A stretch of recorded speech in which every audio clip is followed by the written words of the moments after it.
Assalamualaikum warahmatullahi wabarakatuh. Alhamdulillahirabbil alamin wa bihi nasta'inu ala umuri dunya waddin. Wassalatu wassalamu ala asyrofil anbiya'i wal mursalin sayyidina Muhammadin wa ala alihi washabbihi wa barik wasallam ajma'in. Amma ba'd. Pertama-tama marilah kita panjatkan puji syukur atas kehadirat Allah Subhanahu wa taala yang telah melimpahkan rahmat, hidayah serta inayahnya sehingga kita tetap diberi kesehatan.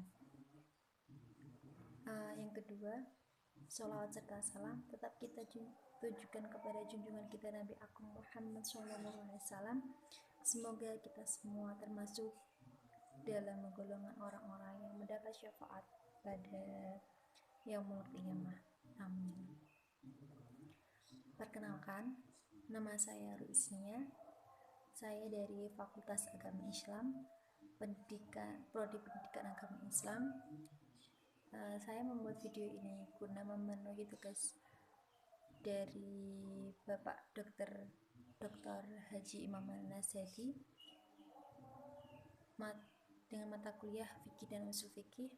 Pada kesempatan kali ini saya akan menerangkan sedikit tentang maslahah dan mursalah. Pengertian apa sih arti dari maslahah dan mursalah? Maslahah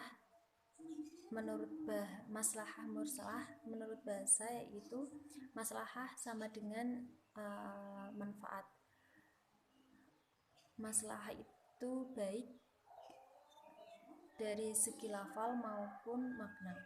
Maslahah juga bisa berarti manfaat atau pekerjaan yang mengandung manfaat. Sedangkan secara istilah, maslahah yaitu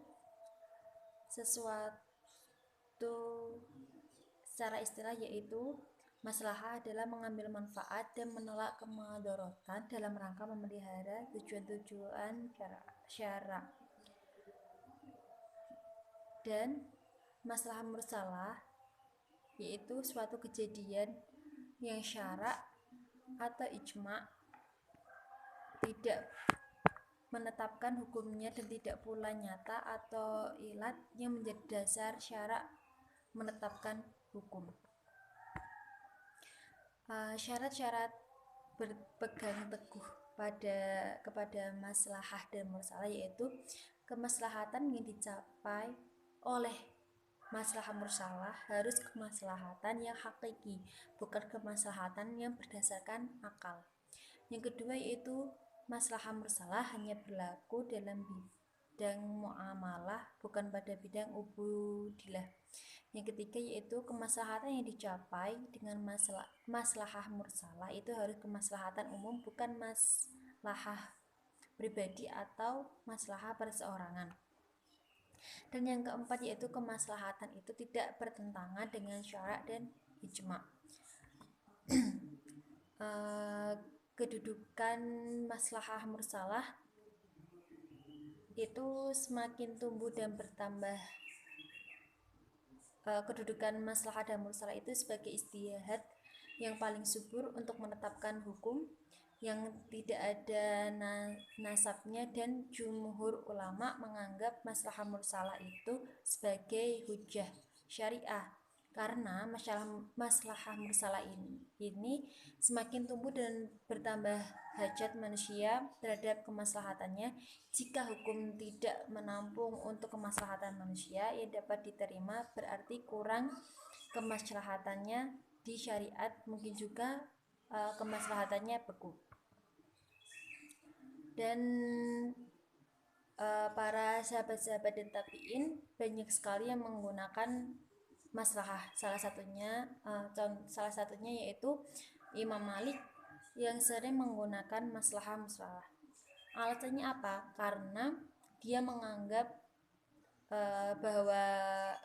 karena dia beralasan dengan bahwa Tuhan mengutus Rasulullah untuk kemaslahatan manusia, maka kemaslahatan itu juga digendaki oleh syara', sebagaimana firman Allah pada Quran surah Al-Anbiya ayat 77 yang berbunyi, ma arsalnakum illa rahmatan lil alamin, yang artinya tidaklah semata-mata aku mengutus Muhammad kecuali untuk kemaslahatan seluruh dunia. Jadinya Allah mengutus Nabi Muhammad itu untuk kemaslahatan dunia atau untuk kebaikan-kebaikan yang ada di dunia ini. Dan kehujahan masalah mursalah itu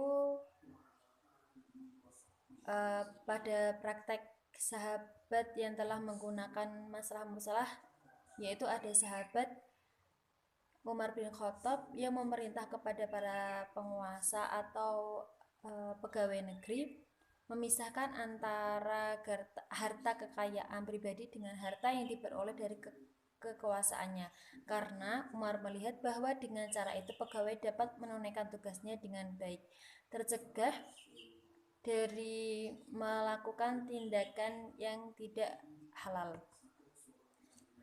Dan adanya maslahah sesuai dengan maqsyi asyari atau tujuan-tujuan syari, artinya dapat mengambil maslahah dan dapat mengambil maslahah mursalah berarti sama dengan merealisasikan maqsyaid asyari.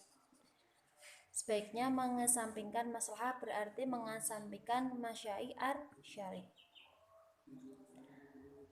Dan macam-macam maslahah mursalah ditinjau dari dalil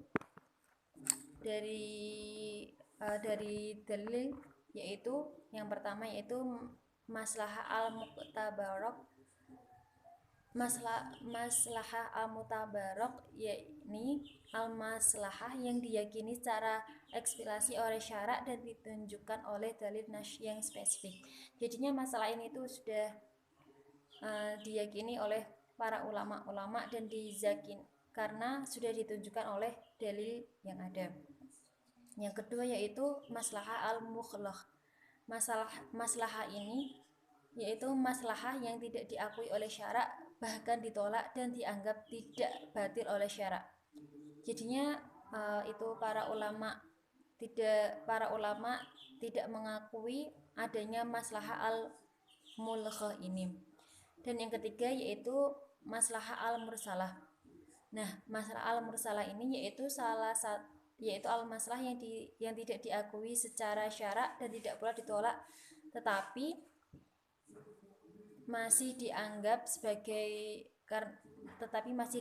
sebagai jalan substansi dengan cara umum yang universal.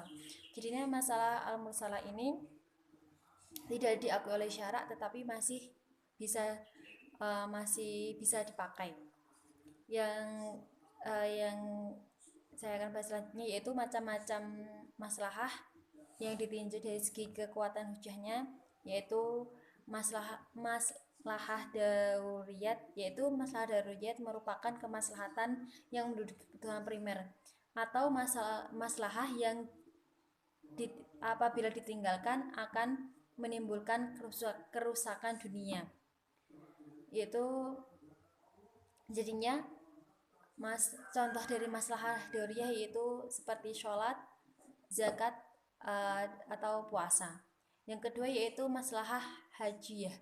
Maslahah hajiyah adalah kemaslahatan yang menduduki taraf kebutuhan sekunder atau maslahah ini apabila ditinggalkan tidak akan menjadikan kerusakan tetapi hanya menimbulkan kebajikan. Yang ketiga yaitu maslahah tahsiniyah. Masalah tahsiniyah adalah kemaslahatan yang menepati kebutuhan tersier. Kemaslahatan ini dibenarkan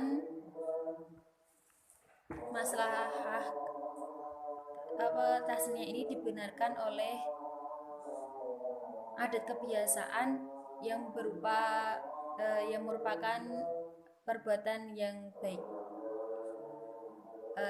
Sekian penjelasan masalah mursalah dari saya. Apabila ada kata-kata yang kurang mengenakan, saya minta maaf yang sebesar-besarnya.